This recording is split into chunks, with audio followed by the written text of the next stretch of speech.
예수님께서 세례 요한에게 세례를 받으시고 공생애를 시작하셨습니다. 그리고 그 공생애를 시작하시면서 처음에 선포하신 말씀이 기억나십니까? 복음서마다 조금은 표현이 다르지만 같은 내용입니다. 때가 찼고 하나님 나라가 가까이 왔으니 회개하고 복음을 믿으라는 것입니다. 가장 먼저 말씀하신다는 것은 그것이 핵심이라는 뜻입니다. 아니면 가장 중요하다는 의미이기도 하고, 뒤에 또한 말씀하신 것들이나 행하는 일들을 이 말씀 아래에서 이 말씀을 기준으로 또한 이해하고 살펴야 된다는 것이죠.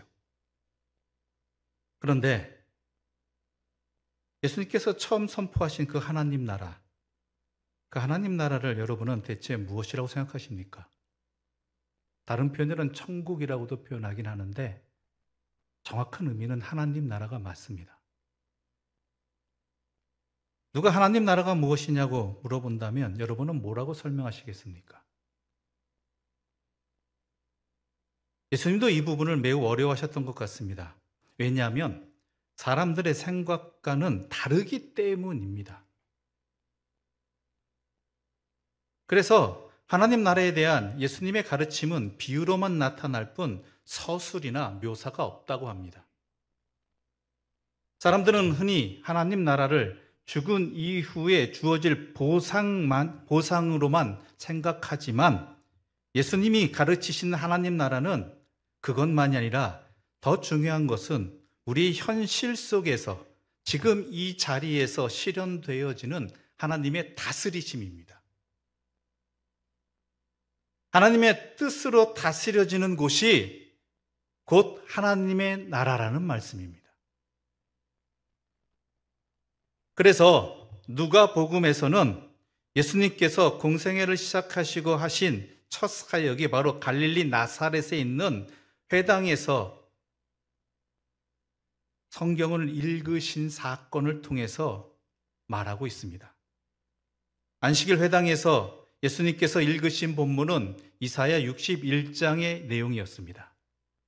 주의 성령이 내게 임하셨으니 이는 가난한 자에게 복음을 전하게 하시려고 내게 기름을 부으시고 나를 보내사 포로된 자에게 자유를, 눈먼 자에게 다시 보게 함을 전파하며 눌린 자를 자유롭게 하고 주의 은혜를 전파하게 하려 하심이라. 바로 이것이 하나님 나라라는 것입니다. 하나님의 다스리심의 모습이라는 것입니다. 읽으신 후에 예수님은 모인 사람들에게 이렇게 말씀하십니다. 이 글이 오늘 너희 귀에 응하였느니라. 즉 예수님이 전하시는 하나님 나라, 예수님으로 인해 시작되어진 하나님의 다스리심이 무엇인지를 이사야서의 말씀을 통해서 설명하셨던 것입니다. 그런데도 사람들은 하나님 나라에 대한 자신들의 생각에서 벗어나지 못했습니다. 그 벗어나지 못함은 예수를 통해 시작된 하나님 나라를 받아들이지 못하게 만들었습니다. 그래서 예수를 멀리하고 이해하지 못하는 일들이 바로 시작되기 시작한 것, 시작부터 나타난 것이죠. 그래서 예수님은 아직 깨닫지 못하는 이들에게 하나님 나라를 설명하시는데 비유로 사용하셨고 따로 제자들에게는 그 비유를 또 해석해 주시기도 하신 것입니다. 당시 이스라엘 백성들이 가진 하나님 나라와 예수님께서 또한 시작하신 그 하나님 나라의 차이는, 그 차이를 잘 보여주는 비유가 바로 오늘 본문의 내용인 겨자씨 비유입니다. 우리 오늘 본문 30절부터 32절까지의 말씀 함께 읽어보겠습니다. 또 이르시되 우리가 하나님의 나라를 어떻게 비교하며 또 무슨 비유로 나타낼까? 겨자씨 한 알과 같으니 땅에 심길 때에는 땅 위의 모든 씨보다 작은 것이로되 심긴 후에는 자라서 모든 풀보다 커지며 큰 가지를 내나니 공중의 새들이 그 그늘에 깃들일 만큼 되느니라. 아멘. 예수님께서는 하나님 나라를 겨자씨에다 비유하셨습니다. 우리는 이 비유를 너무나 많이 들었습니다. 근데 우리가 생각하는 것은 아주 작은 씨앗이 아주 크게 자란다는 그런 뜻으로 정도만 받아들이고 있다는 것이죠. 지금은 매우 작을지라도 나중에는 매우 커질 것이다. 비교할 수 없이. 그런데요, 그렇게 단순하지 않습니다. 예수님의 이 비유는 듣는 이들로 하여금 이해할 수 없는 놀라운 비유였습니다. 유대인들은 오랫동안 하나님 나라를 기다려왔습니다. 주님의 날이 오면 예루살렘이 세계 위에 우뚝 설 것이고 다른 모든 나라들이 그 앞에 엎드리게 될 것이라고 그들은 믿고 있었습니다. 그래서 그들은 하나님이 다스리는 나라, 즉 하나님 나라를 백향목에 빗대기를 너무나 좋아했습니다. 실제로 성경에도 그렇게 표현하기도 하였습니다. 에스겔 17장 22절과 23절에는 이렇게 기록되어 있습니다. 제가 읽겠습니다. 주 여호와께서 이같이 말씀하시되 내가 백향목 꼭대기에 높은 가지를 꺾어다가 심으리라. 내가 그 높은 새 가지 끝에서 연한 가지를 꺾어 높고 우뚝 솟은 산에 심되 이스라엘 높은 산에 심으리니 그 가지가 무성하고 열매를 맺어서 아름다운 백향목이 될 것이요 각종 새가 그 아래에 깃들이며 그 가지 그늘에 살리라. 구약에서는 하나님 나라를 상징하는 것이 언제나 아름답고 또한 진짜 멋있는 백향목이었습니다. 당시 백향목은 성전이나 또한 제단, 궁전을 짓는 데만 사용했던 최고급 나무였습니다. 아무나 데나 쓸 수 없었습니다. 또한 척박한 땅이었던 중동 지역에 사는 다른 나무들에 비해서 백향목은 그야말로 대단했습니다. 그런데 예수님은 그들이 이토록 잘 알고 있던 하나님 나라의 비유에 대해서 백향목의 자리를 겨자씨로 바꿔버린 것입니다. 예루살렘은 세계의 배꼽이고 중심이고 자신들은 하나님의 선택받은 엘리트라고 생각했습니다. 그래서 비록 지금은 초라하지만 자신들은 백향목 같은 사람들이고 하나님의 나라가 이루어질 때 세계가 자신들의 그늘에 거하게 될 것이라고 생각했습니다. 그래서 백향목을 또한 그들은 바랬습니다. 그들이 백향목처럼 되어지기를 원했습니다. 그런데 예수님은 백향목이 아니라 겨자씨를 통해 나오는 겨자풀을 이야기하고 계시는 것입니다. 겨자풀은 크게 자라봐야 3m 정도입니다. 물론 이것도 크겠죠. 그러나 나무에 비하면, 백향목에 비하면 비할 때가 아닙니다. 그러니 새들이 가지에 둥지를 틀 수도 없습니다. 게다가 겨자풀은 잡초입니다. 번식력이 좋아서 급속히 퍼질 뿐만 아니라 토양을 망가뜨리기 때문에 당시 농민들이 기피하던 잡초였습니다. 예수님은 백향목을 볼 때마다 회복될 자신들의 나라, 하나님의 나라를, 하나님의 영광, 자신들의 영광을 생각하는 이 사람들에게 한낱 풀에 불과한 겨자씨에서 하나님 나라를 보라고 말씀하고 계시는 것입니다. 이 비유는 아마도 듣는 그 당시 사람들에게 매우 불편했을 것입니다. 백향목에서 갑자기 겨자씨로 바뀌어버린, 겨자풀로 바뀌어버리는 이 상황이 그들에게 제대로 들렸겠습니까? 하나님 나라가, 그토록 자신들이 기다리던 하나님 나라가 듣보잡이 되어버리는 불쾌감을 느꼈을 것입니다. 성공과 영광에 대한 기대와는 너무나 거리가 먼 이 비유가 도무지 이해되지 않고 받아들일 수 없어서 무의미하게 들렸을 것입니다. 그런데 예수님은 이토록 이미 구약 성경에서도 표현되어져 있고 이스라엘 백성들이 당연하게 생각하고 받아들일 수 있는 백향목이 아니라 왜 겨자씨를 가지고 하나님 나라를 비유하셨을까요? 물론 예수님도 작은 씨앗이 크게 된다고는 하였습니다. 그 그늘에 새들이 깃들게 된다고도 하셨습니다. 하지만 초점은요, 아주 작은 것이 아주 크게 된다는 그러한 개념이 아니라는 것입니다. 초점은 백향목이 되는 것이 아니라 겨자씨이고 나무가 아니라 풀이라는 것입니다.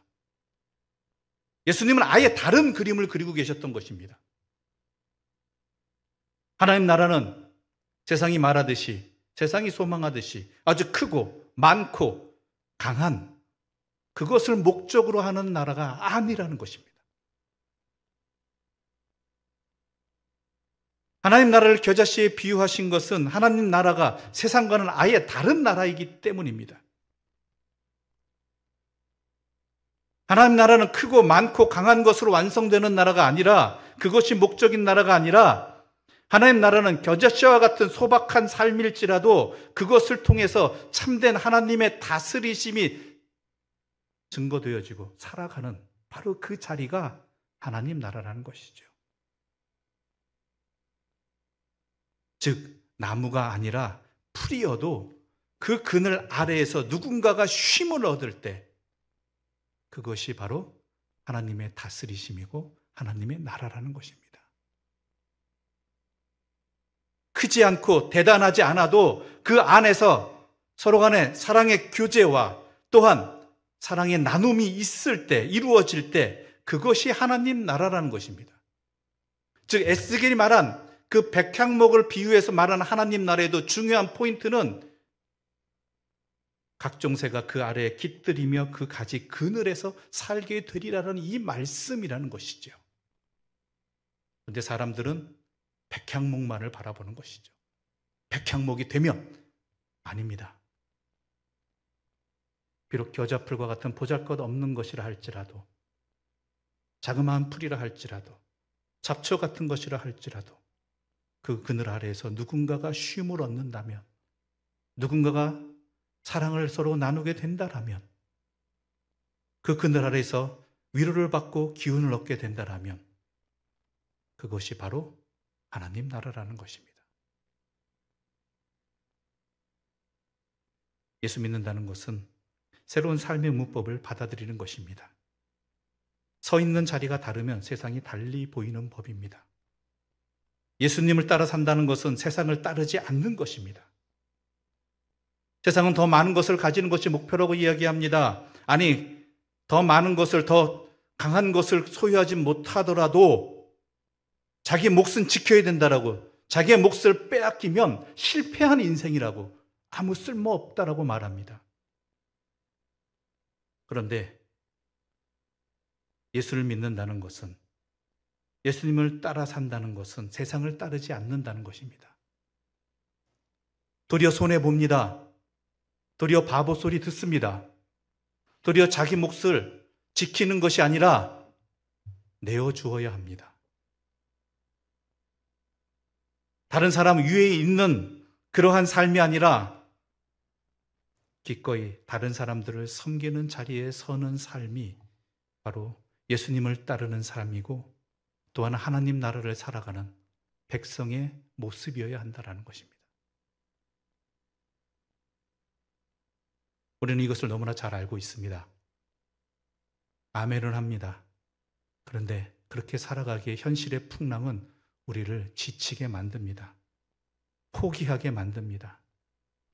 그냥 그때가 되면, 먼 미래가 되면 그때서 할 일들로 뒤로 미루게 만듭니다. 왜요? 너무 힘들기 때문에, 어렵기 때문에. 또한 그렇게 살아가려고, 그 하나님 나라의 백성답게 살아가려고 노력하지만 그 선한 노력들이 헛되이 끝나는 때가 너무 많아서 우리를 지치게 만듭니다. 그토록 오랫동안 수고했음에도 불구하고 단 한순간에 무너지는 이 현실 앞에서 우리는 낭망합니다. 하나님의 말씀을 전하고 하나님의 사랑으로 돕고 이렇게 세워주고 서로의 필요를 채워주는 그 노력들이 아무런 결실이 없는 것처럼 보일 때 하나님 나라를 살아가고자 했던 그 사람들은 맥이 빠집니다. 그래서 어떤 이들은 포기하기도 하고 어떤 이들은 이러한 하나님 나라가 속히 임하기를 바라면서 조급하게 행동하기도 합니다. 때로는 이 어려운 상황을 먼저 극복하기 위해서는, 세상의 악을 제거하기 위해서는 악한 방법도 마다하지 말아야 된다고, 먼저 이것부터 해결하고 그 다음에 형편이 되어지면, 상황이 나아지면 하나님 나라답게 살아가자고, 하나님의 백성답게 살아가자고, 그때까지만 이 방법을 쓰고 이 길로 가자라고 말하기도 합니다. 그 앞에서 우리는 그것은 아니다라고 말할 용기도 없고 힘도 없습니다. 왜냐하면 우리도 지쳐서 그만하고 싶고, 또한 틀린 것 같이 느껴지고 지금은 아닌 것 같이 여기고 싶을 때가 있기 때문입니다. 그런 우리들에게 주님은 또 다른 비유로 우리를 일깨워 주십니다. 26절부터 29절까지의 말씀 함께 읽어보겠습니다. 26절부터 29절입니다. 또 이르시되 하나님의 나라는 사람이 씨를 땅에 뿌린과 같으니 그가 밤낮 자고 깨고 하는 중에 씨가 나서 자라되 어떻게 그리 되는지를 알지 못하느니라. 땅이 스스로 열매를 맺되 처음에는 싹이요 다음에는 이삭이요 그 다음에는 이삭의 충실한 곡식이라. 열매가 익으면 곧 낫을 대나니 이는 추수 때가 이르렀음이라. 아멘.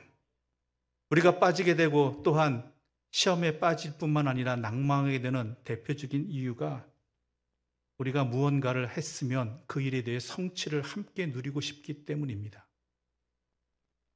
우리가 이웃을 사랑했으면, 말씀을 전했으면 그 사람이 뭔가 변하고 세상이 변하고 하는 것들이 조금이라도 내가 볼 수 있기를 바라고 우리가 거둘 수 있기를 바라기 때문입니다.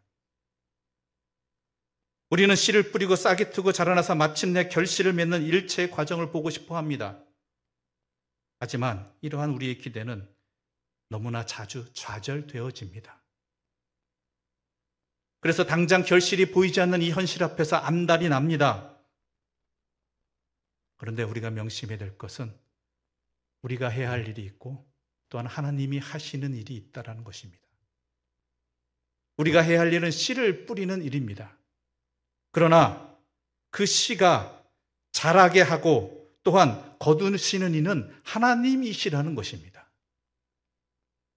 그래서 오늘 본문에서 땅이 스스로 열매를 맺대라는 이 구절 속에서 스스로라는 이 단어말이 우리에게 매우 중요한 하나님께서 주시는 힘입니다. 스스로 자란다는 말은 우리가 아무런 노력을 기울이지 않아도 된다는 말이 아닙니다. 우리가 해야 할 일은 열심히 씨를 뿌리는 것입니다. 우리의 할 일은 거기까지입니다. 누군가의 쉼이 되어주고 누군가를 회복시켜주는 나눔이 되어주고 누군가를 위해 내 것을 내어주는 것, 그게 우리의 일입니다. 누군가에게 말씀을 전하고 또한 선포하는 것, 우리의 일은 거기까지입니다. 씨앗을 싹 틔우고 자라게 하고 결실하시는 분은 하나님이시라는 것입니다. 그 이야기는 하나님께서는 반드시 거두신다라는 것입니다. 하나님은 틀림없으신 분이기 때문입니다. 그러므로 우리가 낙심하지 말고 좌절하지 말아야 할 것은 하나님을 믿기 때문입니다. 물론 우리는 도울 수 있습니다. 그러나 우리는 돕는 자이지 자라게 하는 사람은 아니라는 것이죠. 또 하나 놓치지 말아야 될 것은 하나님의 시간은 우리의 시간과는 다르다라는 것입니다. 하나님께는 천년이 하루 같고 하루가 천년 같습니다. 그러므로 하나님의 시간에 우리의 시간을 조율할 수 있을 때 우리는 우리의 삶의 자리를 놓치지 않을 수 있고 쉽게 지치지 않을 수 있게 되는 것입니다. 비록 자기에게 밝은 사람들이 세상을 가득 채우고 있는 것처럼 보여도 묵묵히 하나님의 뜻을 실천하는 사람들이 있을 때 하나님께서는 그것을 기쁘게 사용하시고 하나님께서 반드시 이루신다라는 것입니다. 그래서 사도 바울은 갈라디아서 6장 9절에서 이렇게 말하고 있습니다. 선한 일을 해야다가 낙심하지 맙시다. 지쳐서 넘어지지 아니하면 때가 이를 때 반드시 거두게 될 것입니다. 그런데 크고 많은 것을 지향하는 현실 앞에서, 교회마저도 그러한 현실 앞에서 그 자신은 여전히 우리에게 불편하게 다가옵니다. 사람들의 눈은 백향목을 찾기에만 바쁩니다. 그리고 어쩔 수 없이 겨자씨라면 그 겨자씨가 뭔가 특별해가지고 매우 크고 번창하게 되는 그러한 겨자씨이기를, 그 어떠한 식물과도 비교할 수 없는 그런 화려한 것이기를 소망합니다. 하지만 예수님이 말씀하시는 그 하나님 나라는 있는 그대로, 모습 그대로의 겨자씨입니다. 그래서 우리에게 소망이 있는 것이고 감사가 넘칠 수밖에 없습니다. 우리는 백향목이 아니라 겨자씨이기 때문입니다. 있는 그대로의 겨자씨에서 하나님 나라를 보시고 하나님 나라를 또한 우리에게 말씀해 주시는 것입니다. 있는 모습 그대로에서 겨자씨로서 세상과 구별되는 참된 기쁨과 평화를 우리에게 주시기 때문입니다. 그러므로 우리는 다시 한번 시작해야 됩니다. 잃어버린 예수 정신을 회복하는 일이 우리에게 필요합니다. 하나님 나라를 살아가는 백성으로서의 참된 삶이 그 누군가에게 위로가 되어지고 그늘이 되어지고, 그러기 위해서 내가 가진 것들을, 또한 내가 들은 말씀들을 나누고 들려주고 또한 함께 해주는 그 자그마한 수고와 애씀들이 바로 그 자리를 하나님 나라가 되게 하는 것이고, 우리로 하여금 하나님 나라의 백성답게 살아가게 하는 것입니다. 여러분, 어떠한 소망을 가지고 계십니까? 여러분 자신들이 어떠한 존재가 되기를 원하십니까? 우리 갈릴리 교회가 어떠한 교회가 되기를 원하십니까? 겨자씨입니까? 백향목입니까? 하나님 나라입니까? 아니면 세상의 나라입니까?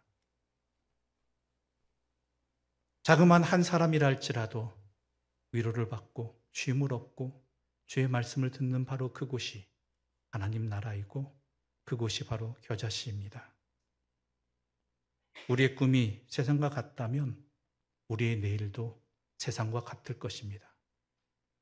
그러나 우리의 꿈이 세상과 다른 하나님 나라라면 그것이 비록 겨자씨와 같을지라도 하나님께서 우리를 하나님 나라, 영원한 하나님 나라의 백성으로 살게 해주실 것이고, 우리는 또한 살아갈 것입니다.